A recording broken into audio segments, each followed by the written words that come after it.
주의 말씀은 내 발의 등이요 내 길의 빛입니다. 오늘도 수요 성경 말씀 나눔 함께 이어가도록 하겠습니다. 믿음의 기초를 견고히 다지는 은혜의 시간 되시길 바랍니다.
오늘은 성경이란 어떤 책인지, 또 성경은 어떤 하나님의 말씀인지 우리가 배워가도록 하겠습니다.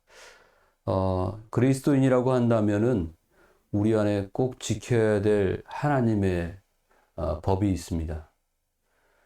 이 법을 다른 하나님의 선물이 바로 성경책, 그리고 성경책 안에 있는 하나님의 말씀, 성경입니다. 성경은 곧 하나님의 살아계신 말씀이자 모습이며 또 능력입니다. 성경을 통해서 우리가 하나님의 음성을 듣고 또 하나님의 모습을 보며 하나님의 능력을 체험하기 때문입니다. 따라서 우리가 성경 말씀이 곧 하나님이시라는 것을 우리가 고백해야 합니다. 어떤 사람을 존중하고 좋아한다고 말은 하는데 그 사람의 말을 도무지 통듣지 않는다고 한다면 그건 진실이 아닌 거죠. 진짜 그 사람을 존중하고 존경하고 사랑한다고 한다면 그 사람을 통해서 나오는 모든 말을 다 믿고 존중하고 따라야 할 것입니다.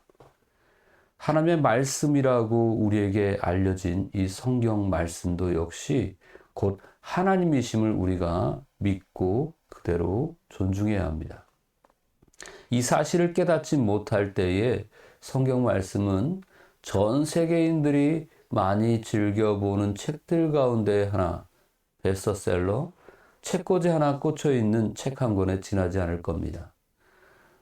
진행되는 이번 과를 통해서 우리는 왜 성경이 하나님의 말씀인지, 또 그 말씀이 갖고 있는 능력이 무엇인지 거기에 대해서 함께 나누고 그 위대함을 우리가 알고 또 고백하는 은혜의 시간이 되길 바랍니다.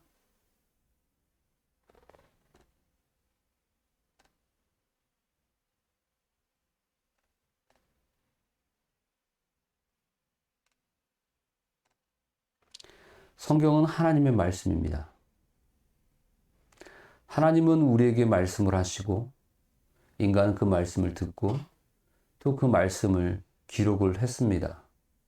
그래서 우리가 실제로 하나님의 말씀이 성경책이라고 하는 어떤 문헌을 통해서 이게 하나님 말씀이구나 라고 우리가 고백하지만 성경이 사실 인간에게 이렇게 드러나진 말씀으로 만들어지기 전에 하나님께서 하나님의 말씀을 전달하면서 인간들에게 구체적인 실체로 보여지는 말씀이 기록된 것은 사실 하나님의 그 전 역사에 비해서 얼마 되어지지 않았습니다. 약 1500년간 40명의 저자들을 통해서 이 성경 말씀이 기록이 되었습니다. 근데 이 성경 말씀은 하나님이 주신 말씀이지만 하나님이 직접 쓰셨다고 하는 것은 딱 한 곳, 신명기 5장 22절에 모세가 바로 이 호렙산에서 시내산에서 그 하나님의 말씀 십계명 돌판을 받을 때에 하나님이 새겨 주셨다고 하는 것, 그 언급 말고는 하나님이 직접 하나님의 말씀을 인간에게 적어 주신 곳은 성경 어디에도 없습니다. 그런데 이 성경을 그러면 하나님의 말씀으로 우리가 믿는 이유가 뭐냐? 사람의 입으로 전달되고 손으로 기록되었어도 이것은 하나님의 말씀이라고 우리가 고백하는데, 왜냐하면 성령의 감동으로 쓰여진 글, 책이기 때문입니다. 성경을 기록한 사람을 저자라고 부르지 않습니다. 보통 우리가 책을 집필하고 쓴 사람들을 저자라고 하는데 그것은 자기의 주장과 생각을 담아 기록한 사람이죠. 근데 성경은 저자라고 하지 않고 기자라고 말합니다. 기자는 말 그대로 불러 쓰든 어떤 객관적인 것들을 기록하든 하는 그런 사람을 이제 기자라고 하죠. 성경은 하나님의 말씀이라고 하는 구체적인 그 내용을 전달하시는 하나님이 계시고 그것을 받아 적는 사람이 있었기 때문에 그 사람들을 기자라고 하는 거죠. 이 성경 말씀이 하나님의 말씀인 것이라고 우리가 믿는 이유는 성령님을 통하여서 감동받은 특별한 사람들이 그것을 기록했기 때문입니다.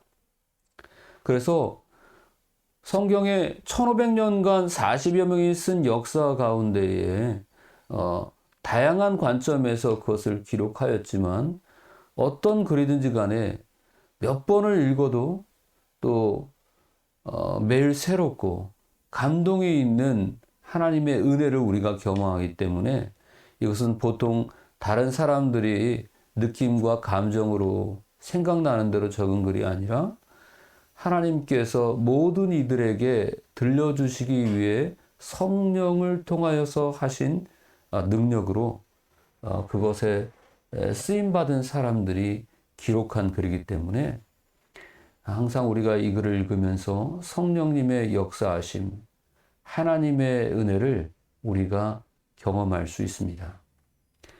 베드로후서 1장 20절에서 22절 말씀 함께 읽어볼까요? 먼저 알 것은 성경의 모든 예언은 사사로이 풀 것이 아니니 예언은 언제든지 사람의 뜻으로 낸 것이 아니요 오직 성령의 감동하심을 입은 사람들이 하나님께 받아 말한 것임이니라. 두 번째로 어떤 이유가 있냐면 완전한 통일성을 갖고 있다는 겁니다. 성경은 신약, 구약으로 나뉘어져 있습니다. 성경이 몇 권이냐? 그럼 한 권이 아니라 두 권이라고도 말할 수 있겠죠. 근데 신약, 구약 아래도 아주 그 성경의 기자들을 통하여서 세세하게 이렇게 분할되어져 있는 성경 각 권이 있습니다.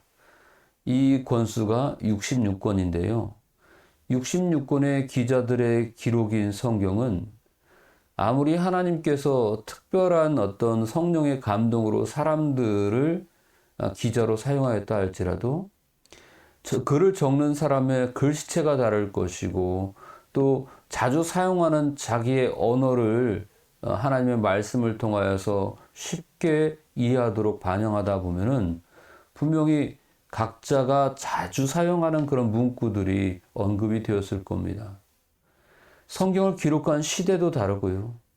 그 쓴 분량도 다릅니다. 그러나 처음부터 끝까지 이 신구약 성경이 갖고 있는 동일한 주제가 있어요.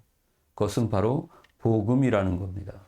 하나님이 우리를 사랑하셔서 우리를 죄 가운데 두지 아니하고 구원하시고 당신 곁으로 다시 부르신다고 하는 그런 하나님의 복음.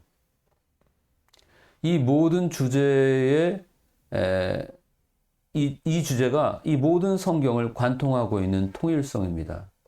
그래서 성경은 어떤 다양한 많은 사람들의 그 기록하는 그런 방식들을 취하더라도 시공을 초월하시는 하나님의 말씀으로서의 동일한 주제, 통일성을 갖고 있다라고 말씀드립니다. 성경 말씀 읽어봅시다. 에베소서 4장 5절에서 6절.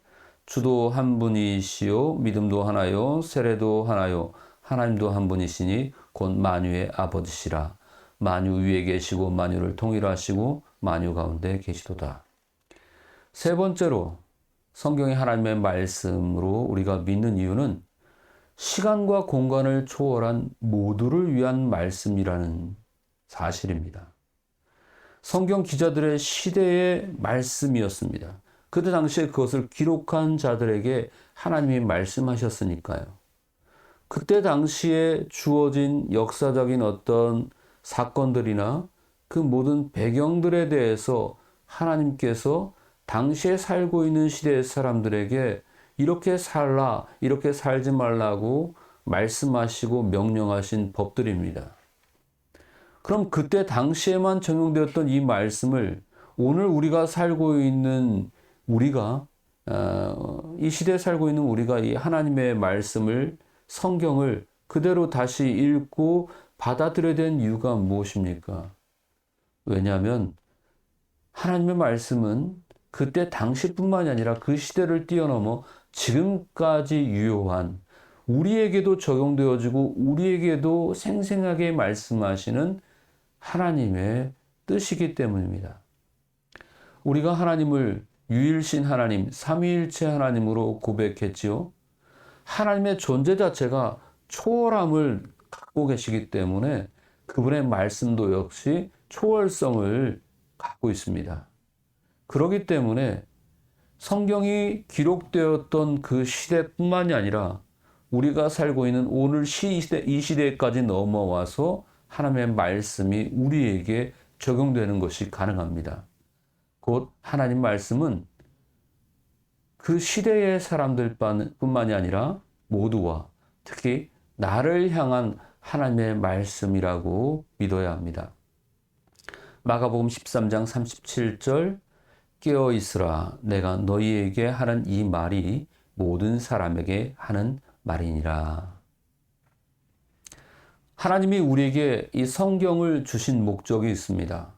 계속해서 말씀하시면 되는데 굳이 특정한 성령의 감동을 받은 저자들을 세우셔서 책으로, 글로 기록하신 이유가 무엇인지 우리는 그 사실을 좀 알아야 되는데 특별한 하나님의 의도가 있다는 거죠. 요한복음 20장 30절 31절 말씀 읽어보겠습니다. 예수께서 제자들 앞에서 이 책에 기록되지 아니한 다른 표적도 많이 행하셨으나 오직 이것을 기록함은 너희로 예수께서 하나님의 아들 그리스도이심을 믿게 하려 하며 또 너희로 믿고 그 이름을 힘입어 생명을 얻게 하려 함이니라. 아멘. 앞서 말씀드렸습니다만 성경은 통일성을 갖고 있다고 했죠.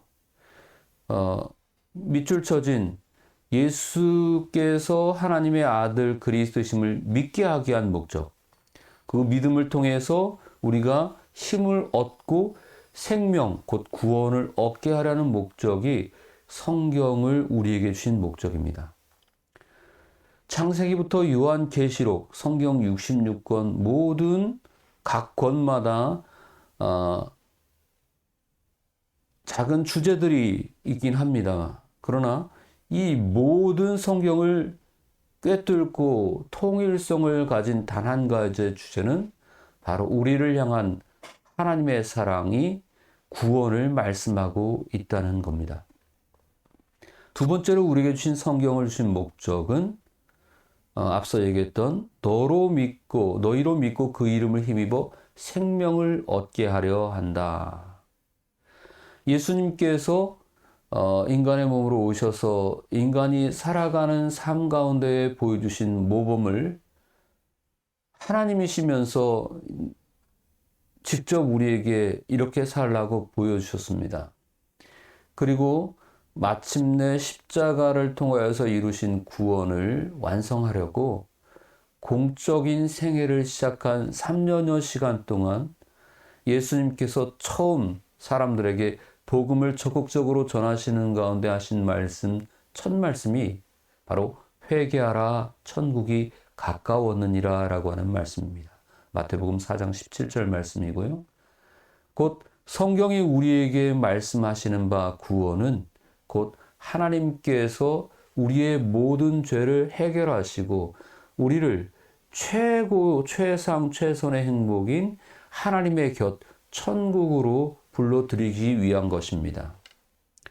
그래서 성경은 우리에게 예수 그리스도를 통하여서 죄를 용서받고 새 생명을 얻으며 이 생명은 영원히 죽지 아니하고 하나님과 함께하는 영생을 말하는데 이 영생을 가진 자가 바로 하나님의 나라 천국의 백성으로 살아가게 되는 것입니다.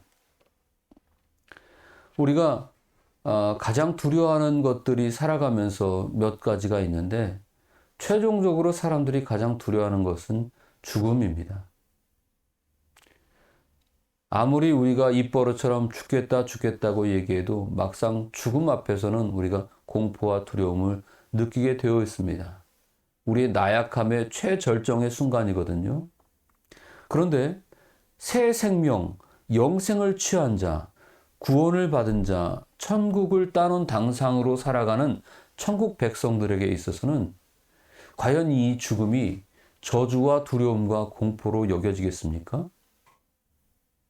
오늘 우리가 하나님의 말씀을, 성경 말씀을 하나님의 말씀으로 믿고 살아가는데 죽음이라고 하는 것이 과연 우리에게 영원히 해결할 수 없는 그런 공포의 대상으로 여겨진다고 한다면 우리의 믿음을 다시 한번 점검해 봐야 합니다. 분명 주님을 믿는 사람이라 할지라도 우리는 다양한 형태로 죽음을 맞닥뜨릴 수 있습니다. 어떤 사람은 병으로, 어떤 사람은 장수하는 건데 수명이 다해서, 어떤 사람은 사고를 통해서. 남들은 그것을 다양한 어떤 죽음의 형태를 보고서 이 사람이 뭐 호상이니 또는 안 좋은 정말 불상사를 겪었느니 여러 가지 평가를 내린다 할지라도 우리가 죽음을 받아들일 당사자로서 우리는 어떠한 죽음이든 담대하게 하나님 곁으로 나아가는 다양한 관문들, 그 통과할 문 가운데 하나로 여기고 우리의 죽음은 결국 하나님께로 가는 또 하나의 은총이다 라고 받아들일 수 있는 그런 믿음과 소망이 꼭 있기를 바랍니다. 그럴 때에 우리는 두려움을 갖지 않고 생명을 누리며 살아가는 이 시간도 소중하게 여기며 최선을 다해 살아갈 수 있을 겁니다. 하나님이 성경을 우리에게 주신 목적은 바로 그 같은 천국 백성됨으로 살아가게 하기 위한 것입니다. 세 번째 목적도 다르지 않습니다. 천국 백성으로 살아가는 자인 우리가 하나님의 말씀을 대함에 있어서 그러면 죽음을 은총으로 받아들이면서 죽기 위해서 열심히 살아갈 필요는 없잖아요. 어떠한 모양으로 죽음을 받든 간에 하나님께 나아가는 그 모든 것들은 은총이 될 것인데 그때까지 그럼 우리에게 주어진 시간들을 흥청망청 또 낭비하며 보낼 수 없지 않습니까? 하나님이 우리에게 성경을 주신 목적은 그래서 세 번째, 우리가 이 땅에 살아가면서 천국 백성답게 구원받은 자답게 온전한 사랑으로 온전한 선행을 베풀면서 행동하면서 살아가기 위함이 바로 성경을 우리에게 주신 목적입니다. 그래서 성경을 우리가 중단하지 않고 읽고 되새기고 묵상하고 깨달은 훈련을 통하여서 우리의 삶이 더욱더 구원받은 또 천국 백성다운 사람답게 살아갈 수 있도록 하시기 위한 것이 성경을 우리에게 주신 하나님의 의도라는 사실을 명심해야 합니다. 성경의 구성에 대해서 말씀을 드리겠습니다.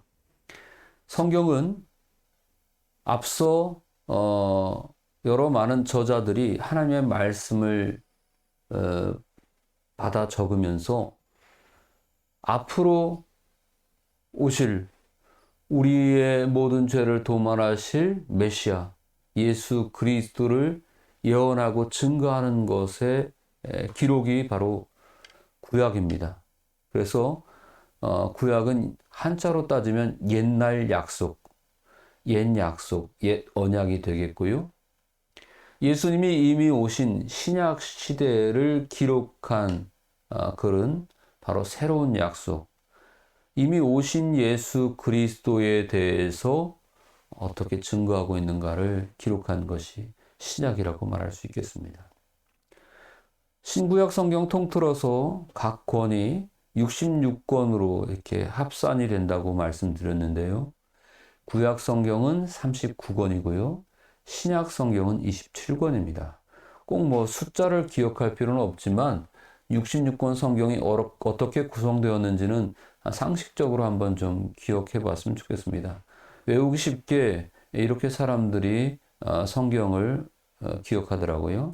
구약 성경 39권을 39, 신약 성경 27, 27, 구구단으로 외우듯이 그렇게 해서 39, 27, 합 66권으로 우리에게 주신 하나님의 말씀을 기억하고 있습니다. 성경의 역사 좀 복잡하죠. 표를 눈으로 봐주시는데 이렇게 말씀드릴 수 있습니다. 창세기부터 22번 바로 그 사도행전까지 이게 신구약 성경을 다 나열한 건데요. 창세기에서 에스더까지 이 17권 성경이 바로 구약 성경에서 역사를 다루고 있다 역사서라고 하는 호칭이 붙어져 있고요. 신약 성경은 마태에서 사도행전까지 이 5권이 바로 역사를 기록하고 있다고 해서 역사서라고 그렇게 불립니다. 구약 성경에서는 특히 창세기부터 신명기, 창출, 레민신 이 5권은 바로 하나님께서 인간을 향하여 주신 율법을 담았다 해서 율법서라고도 부르고 있습니다. 자, 역사라고 하지만 우리가 성경을 오해하는 가운데 하나가 이게 이스라엘의 역사 아니냐라고 말씀을 하는 분도 있어요.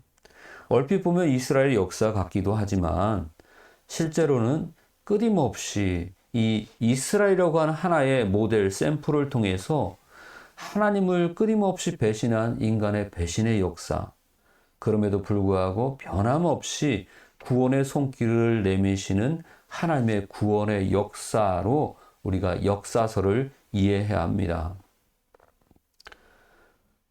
여호수아에서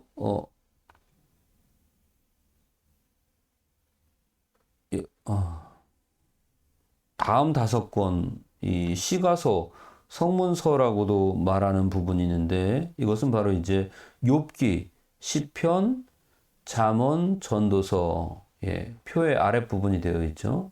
욥기, 시편, 잠언, 전도서, 아가까지 이것을 바로 이제 시가서, 성문서라고 그렇게 부릅니다. 그 다음에 이사야부터 쭉 밑에 표에 나열되어 있는 것처럼 스바냐, 학개, 스가랴, 말라기 여기까지는 앞날에 대한 기록, 하나님의 말씀을 담은 그런 예언서, 선지서라고 또 17권의 글들을 그렇게 쓰고 있습니다. 그 다음에 이 구약과 신약으로 넘어가는 중간 기가 있어요. 그래서 침묵기라고도 부르는데 성경이 한동안 기록되지 않았던 시간들, 예수님이 오시기 전까지의 한 400여 년간의 시간들을 이제 침묵기라고 그렇게 부릅니다.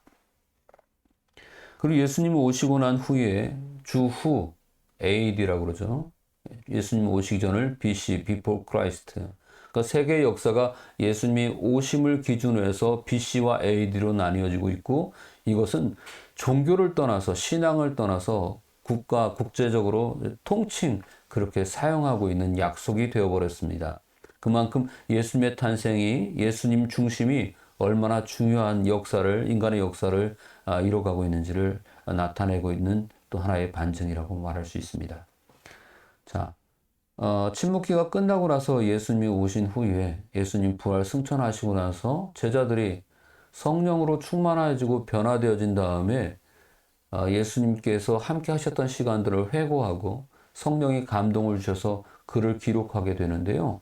그게 바로 예수님께서 승천하신 후 한 70년, 주후 70년부터 왕성하게 성경 기록, 신약 성경이 기록되는 시기가 되겠습니다. 마태복음에서 사도행전까지는 바로 그런 역사를 다루고 있고요. 이 마태, 마가, 누가, 요한 이 4개의 성경은 특히 예수님과 함께한 생애를 다루고 있다고 해서 특히 예수님께서 천국에 대한 복음을 전달하고 있는 그런 메시지가 담겨 있다고 해서 복음서라고 말합니다. 복음서. 그 중에 요한복음은 마태, 마가, 누가와 다르게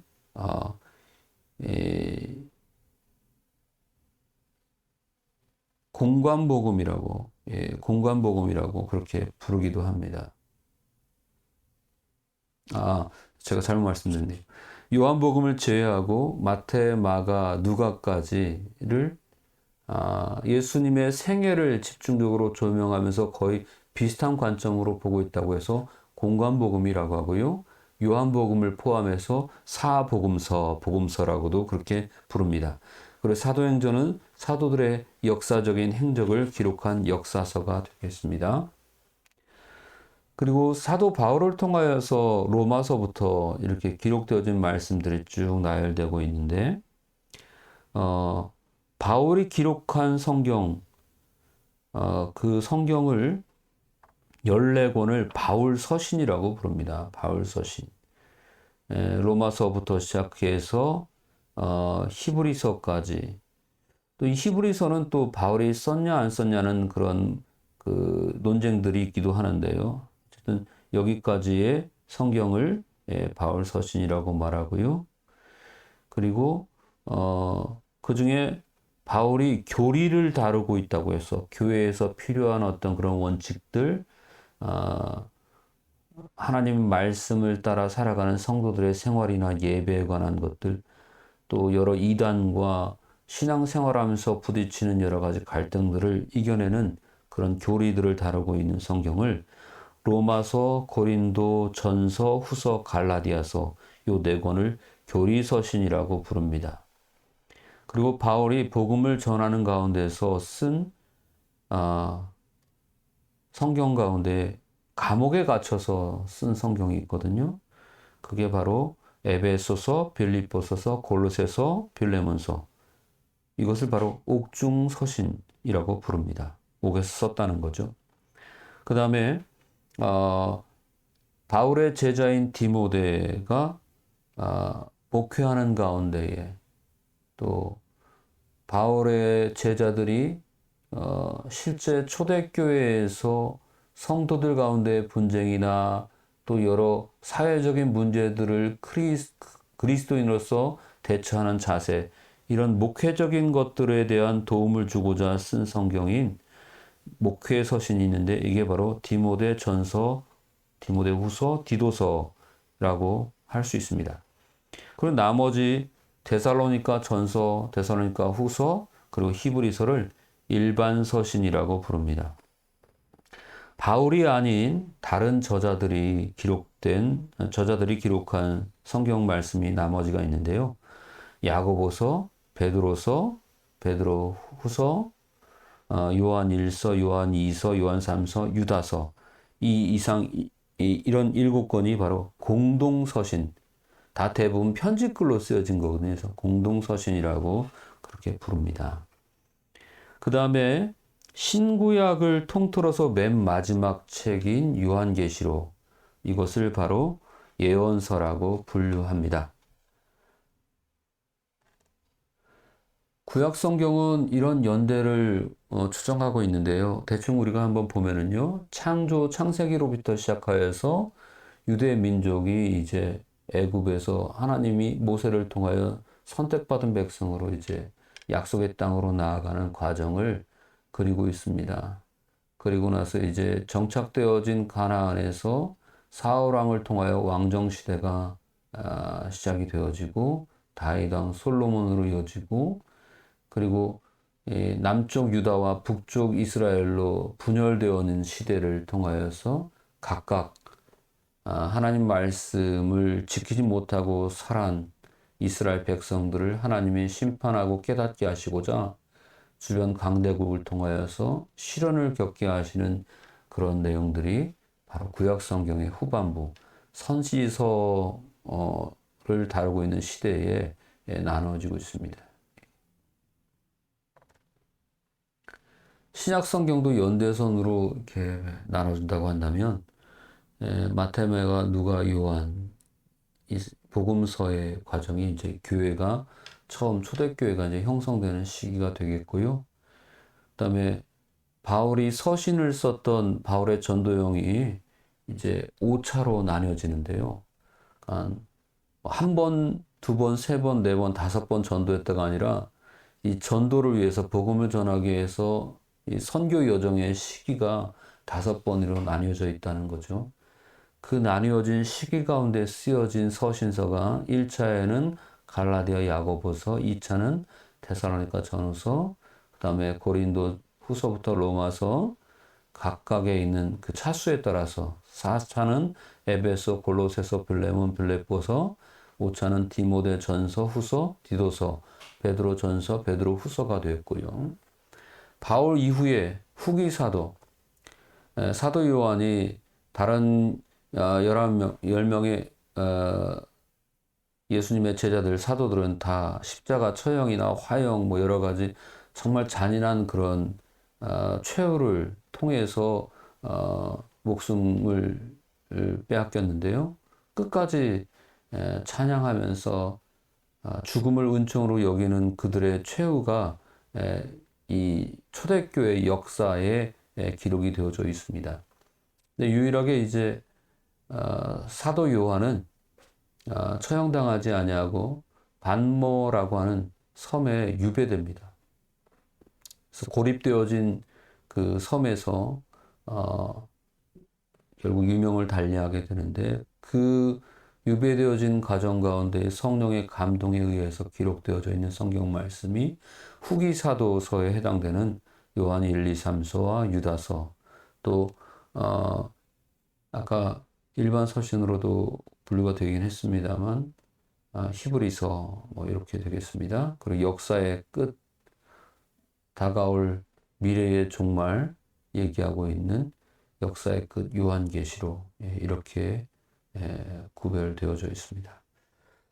자, 오늘은 성경을 어떤 책으로 바라볼 것인가, 하나님께서 우리에게 성경을 주신 목적, 그리고 성경이 하나님의 말씀이라고 한 그 이유, 증거에 대해서 함께 말씀을 나눠봤습니다.